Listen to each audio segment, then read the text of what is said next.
In 2011, WeTV premiered its hit series Braxton Family Values, the reality show that gave viewers a glimpse into the personal lives of legendary singer Toni Braxton and her sisters, Tracy, Tawanda, Trina and Tamar.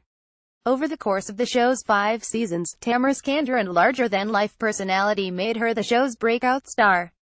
High off the success of her show, she notched her own spin-off reality show with husband and music vet Vince Herbert. Tamar revived her solo career with the release of her second studio album, 2013's Love War. Fast forward to 2017, and the youngest Braxton holds 3 more albums under her belt: Winter Lovers, Land Calling All Lovers, and her newest effort, Bluebird of Happiness, which the singer recently revealed will be her final album.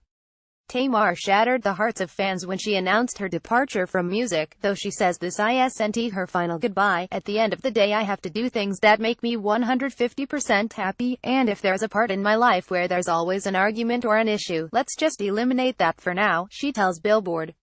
"Tamar's not retiring, and you have not seen the last of me. This is just the beginning. Right now, Bluebird of Happiness is my happiness, and this is what I wanted everybody to focus on." Billboard caught up with Tamar Braxton to discuss her newest album and why she's stepping away from music. "What's the story behind the title Bluebird of Happiness?" Tamar: "Well, the title of my album, Bluebird of Happiness, originally came from the story of the bluebird. It's really about the bluebird who woke up one day and realized that its life wasn't fulfilled. You know, it had an amazing house, this beautiful oak tree house, but it just didn't feel fulfilled. It didn't feel fulfilled and went on a quest for happiness all over the world, to so many places. It went to Paris, where you have caviar and champagne, and that was great, you know, for the bird for a while, but then the bird woke up one day and was like, this is not fulfilling for me as well. And then the bird flew to Jamaica and then got his reggae life on and was like, okay, this is cool, jerk chicken is amazing, but this is not fulfilling for me either. The bird just kept flying and flying around until one day, it saw this tree, an abandoned tree, and it had a house and everything the bird felt it needed at that moment. The bird really felt at home there, and in the middle of the night, maybe a couple weeks later, the bird woke up and was like, oh my god, this is the same tree that I left, you know, months and months ago when I went on my quest for happiness." For me, that story kind of resonated with me, because when a lot of things weren't going so positive in my life, nothing seemed recognizable to me, nothing seemed like there was a sense of home. I had to realize that happiness lived inside of me this entire time. I had to take it with me this whole time on this rough patch of life, and I had forgotten that it existed. So, Bluebird of Happiness is about recognizing your strength and understanding that we have to be okay with who we are.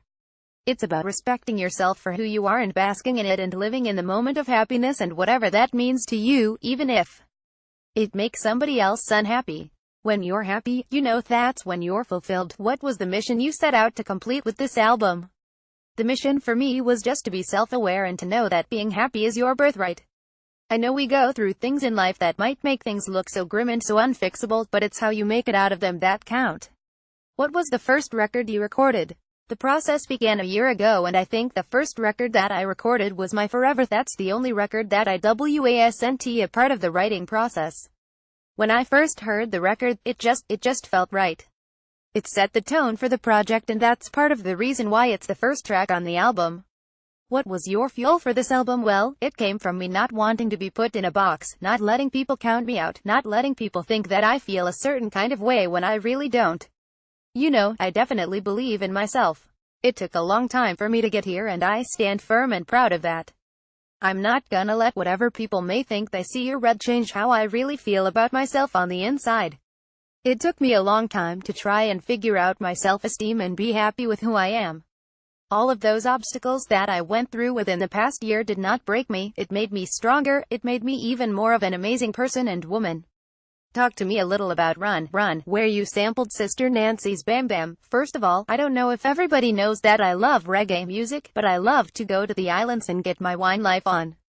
When I heard Bam Bam, I just felt connected to it. Everybody wants to be accepted, everybody wants to know they got that special thing that attracts that special person. How did you get Yo Gotti on whole UP? I heard the beat, and when I first heard the beat, I instantly thought of Gotti. Another thing I don't know if everybody knows about me is that ratchet music is my favorite type of music of all time. Laughs, it just felt like he was supposed to be a part of it, and when I called him and I sent the song, he was like, hell yeah, he liked it. It was always designed for him to be a part of it, because when I first heard the beat, I instantly heard him. I like a real cocky, confident man, especially in the rap world. He added something amazing to the record and has this cocky thing that only he possesses. You also worked with the legendary Gladys Knight on the makings of You.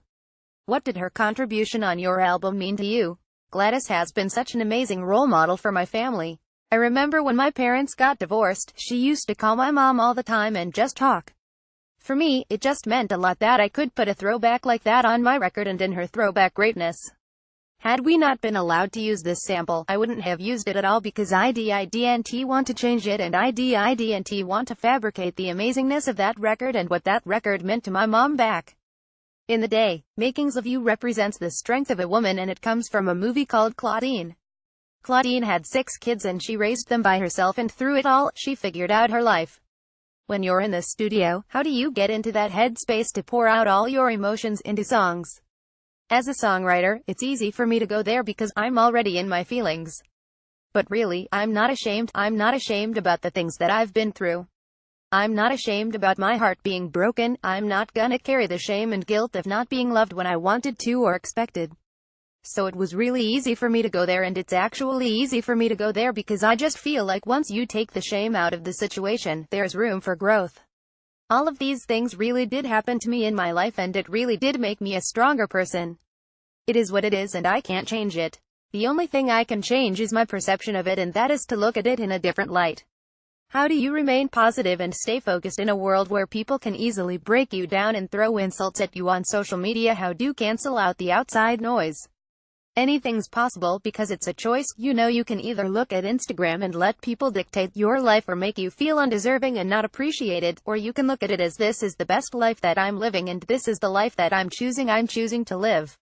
So, the choice is yours every day and being positive is a choice. You can get up every day and just wander around depressed and hold your head down, or look at every day as another opportunity to make something happen. It's been 4 years since you released Love War. How have you evolved as an artist from Love and War to Bluebird of Happiness? As an artist, I'm secure in what I want and who I am. I love advice and I'm a great listener and I think that's part of being a great artist. However, you know, I'm not a puppet and I'm not a robot and I'm not getting ready to do what anybody wants me to do because they feel like that's the right move for me. If it doesn't feel right in my spirit, if it doesn't feel right morally, if it doesn't feel right as far as my fans are concerned and what I think that they want to see and feel and hear from me, I'm not gonna do it. I'm a little more mature. You tweeted that Bluebird of Happiness is your last album. Why are you stepping away from music? Honestly, it just feels right. I'm a very, very blessed woman and I could have been gone a long time ago. As a matter of fact, I should have been gone a long time ago, especially when I had those blood clots and when everybody was throwing darts at me and said whatever they wanted to say about me. At the end of the day, I have to do things that make me 150% happy, and if there is a part in my life where there's always an argument or an issue, well, let's just eliminate that for now. Tamar's not retiring and you have not seen the last of me. This is just the beginning. Right now, Bluebird of Happiness is my happiness and this is what I wanted everybody to focus on. How excited are you to hit the road with Escape and Monica this fall? We haven't even started yet and I'm having the time of my life. It's something like a 3-month slumber party. Nobody has any issues, nobody wants to have any issues with each other, everybody wants to go out and have a good time. Everybody wants to put on the best possible show they could put on. You know, everybody wants to make their family and their friends proud and themselves proud. We are going to have the turn up of a lifetime and I'm telling you, if you miss this tour, you have missed your life. It's gonna be a good time. What do you wish people would understand about Tamar Braxton the person? Here's the thing, I made a promise to myself and I actually made a promise to myself a couple times, but I really made the real promise to myself yesterday that I am going to stop trying to change people's minds about me. You know, how you think of me is how you think of me. I can't change that about me. What you want to think about me is how you are going to perceive me, no matter how kind I am, no matter when you meet me.